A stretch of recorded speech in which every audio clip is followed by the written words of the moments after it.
One of the great voices and leaders in the Hebrew Bible was Moses, and it's interesting that in the book of Psalms we have a psalm that's attributed to Moses, the man of God, and that is Psalm 90.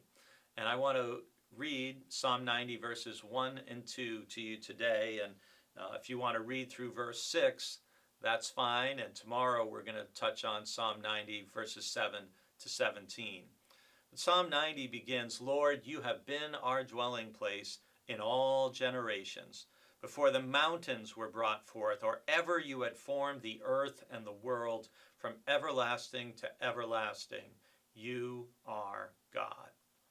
What a great statement. And this is a passage I've been thinking about a lot as we've been celebrating our bicentennial, and as we are now just 3 weeks away from our great celebration of the 200th anniversary of the founding of our church. I've been thinking about this statement from Moses, Lord, you have been our dwelling place in all generations. Think about the generations that have gone before you in your family. All of the people who had to meet and struggle and live, thrive, and survive just so you could exist, just so I could exist. And going back through time, think about the generations who have preceded us here at Brewster Baptist Church, and all of their worship and faithfulness and generosity and service that created the church that we stepped into whenever we did that in our church's 200 years of existence. But Moses just keeps pushing this back. You've been our dwelling place in all generations. And then before the mountains were brought forth, before God even formed the earth and the world, from everlasting to everlasting, you are God. It is really one of those just kind of mind-blowing things to think about,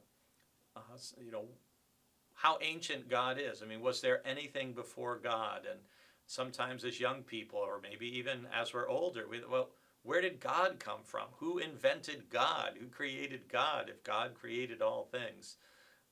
And part of what Moses is pushing back to is just saying, before there was anything else, God was.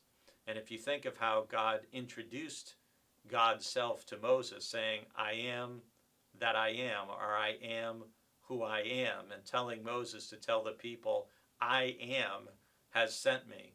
It's just declaring the pre-existence of God before and above all time and all things. And God is our dwelling place, Moses says. God is the one who gives us our life, the God to whom we will all one day return, the God in whom we find our sense of being and identity and meaning and purpose.